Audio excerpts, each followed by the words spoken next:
அனைவருக்கும் வணக்கம். விசாலாட்சி என் சேனலுக்கு உங்களை அன்புடன் வரவேற்கிறேன். 8வது குட்டி கதைங்க.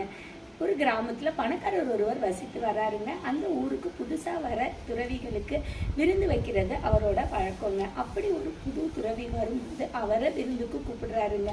விருந்துக்குள்ள அறுசுவை உணவு படைக்கிறாருங்க. துறவியும் ரொம்ப விரும்பி சாப்பிட்றாருங்க.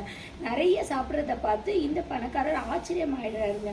என்ன துறவின்னு சொன்னாங்க, அப்போ எல்லாத்தையும் துறந்து தானே இருக்கணும், இப்படி வெளுத்து வாங்கி சாப்பிட்றாரு அப்படின்னு நினச்சி ஆச்சரியப்படுறாருங்க அந்த பணக்காரர். அவரோட சந்தேகத்தை அந்த துறவியிடமே கேட்குறாருங்க.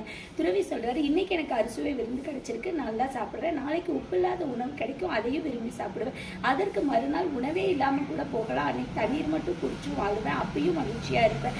இந்த கதையோட நீதி இதாங்க. ஆர்ட் ஆஃப் லெட்டிங் கோ அப்படின்னா பற்றற்று வாழ்றதுங்க. நம்மளும் பற்றற்று வாழ்ந்தா வாழ்க்கை சிறப்பா இருக்குங்க. நன்றி, வணக்கம், வாழ்க வளம்.